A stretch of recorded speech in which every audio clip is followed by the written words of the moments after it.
Welcome to YouTube Manambela. Ini mana kau pilih episode keberapa ya? Ikutin aja terus. Episode kali ini judulnya Gereja Pecah Sakit itu di sini.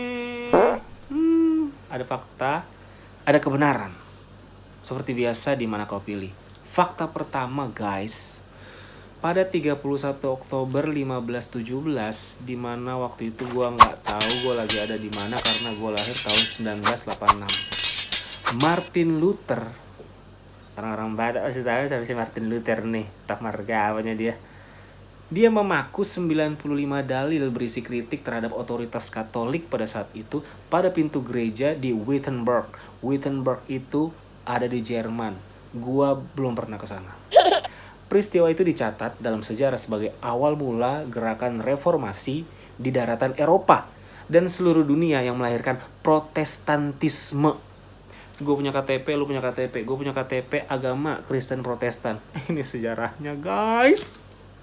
Warisan intelektual dan politik Martin Luther mengilhami para tokoh pembaharu Protestan di zamannya seperti Calvin, pernah denger nggak? Zwingli, Knox, Cranmer. Pemikiran para pembaharu ini pun pada gilirannya melahirkan berbagai jenis denominasi Protestan, misalnya Gereja Lutheran, pernah dengar nggak? Reform, Anglikan, hei istriku jangan ketawa, Anabaptis, dan banyak lagi yang lainnya terus berkembang sampai sekarang kurang lebih udah 500 tahun setelah kejadian si Martin Luther itu. 500 tahun guys. Wow. Fakta kedua. Gereja pecah sakit itu di sini. Fakta kedua. Ini ada fakta juga di dalam Alkitab. Alkitab penuh dengan kebenaran firman Tuhan, tapi waktu kita baca tokoh-tokoh yang ada di Alkitab, Perjanjian Lama, Perjanjian Baru, mereka kan punya cerita kehidupan. Ini namanya Paulus, orang yang luar biasa, berbalik dari pembunuh jadi Paulus punya rekan sepelayanan nih waktu dia udah pelayanan nih. Paulus punya rekan sepelayanan yang akrab banget sama dia, namanya Barnabas. Pada waktu itu, mereka tuh sama-sama menggembalakan jemaat Tuhan di daerah namanya Antioquia. Di mana Antioquia? Kalau gue jelasin jadi kayak seminar, durasinya 2 jam. Lu cari tahu aja, googling Antioquia tuh ada di mana, ya kan? Nah, suatu waktu guys, Paulus ngajak Barnabas untuk ngunjungin ke jemaat-jemaat yang sebelum-sebelumnya udah kita layani, udah kita injili, di-maintain gitu loh, ya kan? Karena Paulus adalah penginjil tapi hatinya hati gembala juga. Di-maintain, dididik lagi, dibimbing lagi, seperti itu. Oh, bernama sih oke Lus mungkin panggilannya gitu ya. Oke Lus, ya kan. Terus kejadiannya adalah si Barnabas ngajak namanya Markus. Siapa tuh Markus? Bukan Markus Horizon. Kiper zaman dulu. Lu suka sepak bola Indonesia nggak? Markus Horizon, kipernya PSMS Medan. Bukan. Markus ada dalam Alkitab. Siapa Markus? Yang disebut juga Yohanes. Baca Kisah Para Rasul. Kisah Para Rasul pasal berapa? Buka Alkitab lo guys. Ini bukan seminar, sekali lagi ntar gue jelasin, durasi 2 jam, ya kan? Nah, jadi si Barnabas ngajak Markus. Paulus gak setuju. Karena apa? Karena Markus pemikirannya belum diperbarui. Dia bilang, gak usah ke negeri bukan Israel, bukan Yahudi. Jangan, layanin Israel dulu, layanin orang Yahudi dulu. Padahal Paulus kan dipanggil Tuhan pada waktu itu kan akhirnya untuk melayani bangsa-bangsa lain, Yunani, Indonesia kali kalau sampai hari ini dateng kali di sini ya, Ciputat. Paulus.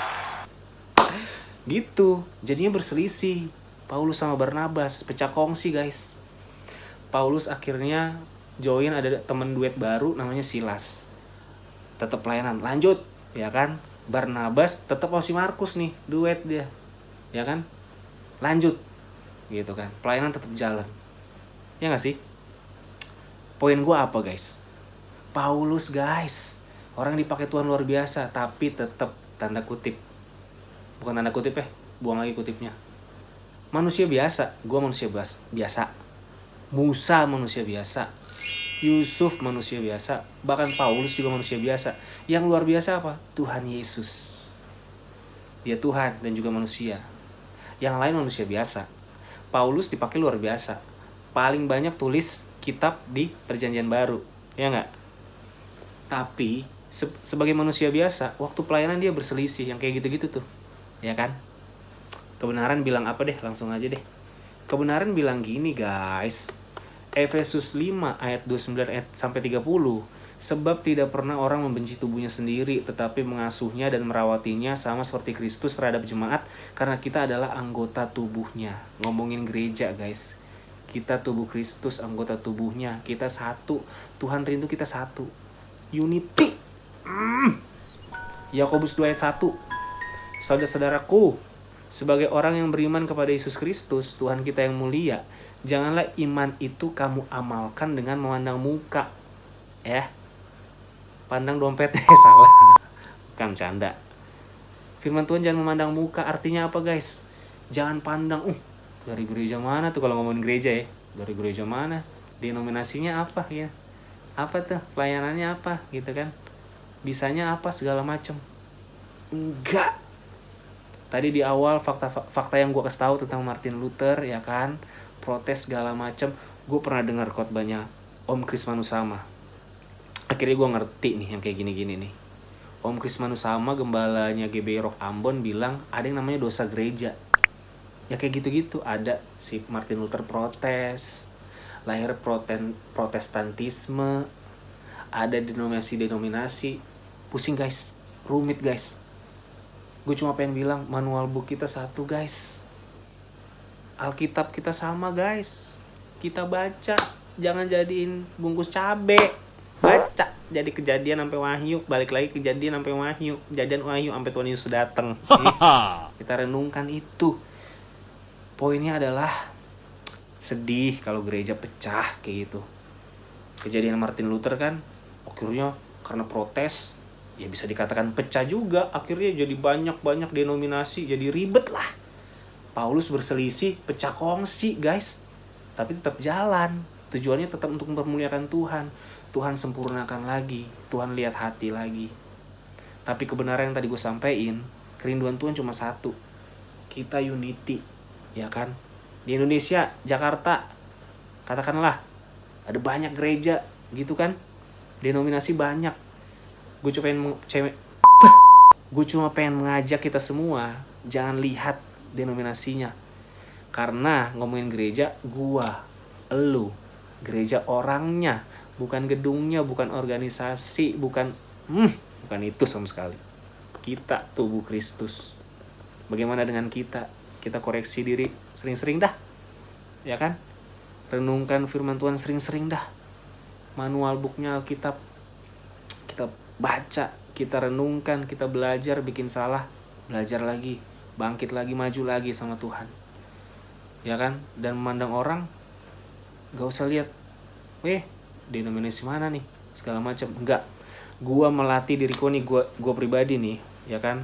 Sama teman-teman gua, gak ada gua sama sekali ngelihat, dia mah begini, gereja ini, enggak, semua sama. Bahkan gue gak mau ngejelasin panjang lebar, nanti panjang banget jadinya. Gue sendiri di mana gereja gue tertanam, bertumbuh, tertanam berakar dulu ya, bertumbuh sampai hari ini gereja lokal gue pernah pecah guys. Gue gak mau bahas itu, pernah pecah. Tapi akhirnya gue gak mempermasalahkan itu, jalan terus tujuannya untuk mempermuliakan Tuhan hidup ini. Ya kan?